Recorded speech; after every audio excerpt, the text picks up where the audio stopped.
It's your day in tech history, and it's brought to you by our friends over at DJI. Get yourself your own drone by going over to geekazine.com/DJI. Jeffrey Powers here. I welcome you to the Day in Tech History, a full rundown of technology history 7 days a week. Subscribe to the show via iTunes, Stitcher, or download right from dayintechhistory.com. Now let's find out what happened on this day, your day in tech history.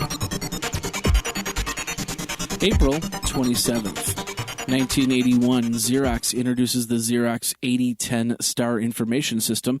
It featured a bitmap screen, Ethernet, the first computer mouse, a laser printer, WYSIWYG word processor, and software for combining text and graphics in the same document. Also, Xerox introduced the computer mouse. 1986, John McDougall, otherwise known as Captain Midnight, hijacks an HBO satellite at about 12:34 and transmits his own message to HBO subscribers in the Eastern time zone. He interrupted the movie Pee-wee's Big Adventure with the text message that read, "Good evening HBO from Captain Midnight. $12.95 a month? No way. Showtime Movie Channel, beware." 1987, San Jose Mercury News featured an article by G. Pascal Zachary. It was entitled Atari's Back and Cost-Cutting Ignites Atari's New Takeoff. 1995, United States Department of Justice sues to block the proposed acquisition of the financial software developer Intuit by Microsoft, alleging that the purchase would lead to higher software prices while diminishing innovation. 1998, at 4 p.m., a female gorilla named Koko from the Gorilla Foundation of Woodside, California, joins a chat session hosted by America Online.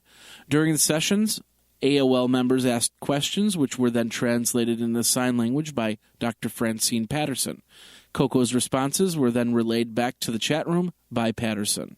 1999, Ken Hamidi is banned by California State Court for sending bulk email to Intel employees. The former Intel engineer lost a workers' compensation claim the previous year and was sending bulk email to Intel employees in an attempt to disrupt their work. And now this word from our friends over at DJI Technologies. You know you want a drone. You're a techie kind of person. You like to have fun outdoors, and it is getting warmer now. It's kind of like when you were a kid and you got that first RC car, except this one flies. Connect the camera and record around your house. You can go to your park and put together some great videos of your kids playing ball, flying kites, and more. You can even get the ball or the kite's perspective. If you go over to geekazine.com/DJI, geekazine.com/DJI, you can get free shipping on that DJI Phantom 2. It's the one that I have and use all around Madison here. Then go out to the park and have yourself some fun. Geeky fun with DJI Technologies and the Phantom 2 drone. Now let's get back into your day in tech history. In 2000, Google launches its first comprehensive wireless search engine for mobile phones. And Jerry Sanders, who's the CEO of AMD, announces the June release date of the new Duron processor. The company claims that the new chip would be available in consumer-grade personal computers and priced under $1,000. It offered clock speeds superior to the company's K6-2 processors, and it was codenamed Spitfire. 2001, New Delhi police reported that a high school student had been arrested for allegedly building a pornographic website. This was reportedly the first legal case in India related to the publication of obscene material. In 2005, Adobe Illustrator CS2 is released. It was codenamed Zodiac. Also in 2005, a court of appeal in Paris decides that it's illegal for video distributors to encode protected works with an anti-copying device without making it sufficiently clear on the packaging. The decision was based on the three-stage test in the European Union Directive 2001/29, making a private digital copy of a work is a special case.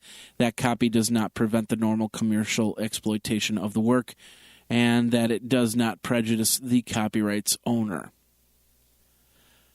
One more thing, in 2005, NASA invests $11 million over 4 years with Rice University to develop an experimental power cable, what's called quantum wire, with 10 times the conductivity of copper wire at 1/6 the weight. And in 2009, Google releases their first programs that would tap into cloud computing, Google Native Client and O3D. It was also announced that Google CEO Eric Schmidt and Microsoft exec Craig Mooney would serve to advise Barack Obama on matters of science, technology, and innovation. Also in 2009, Google released Android 1.5 programming tools. To try and stop workarounds using iTunes on iPhones, Apple sent a cease and desist letter to any website that gave instructions on how to bypass.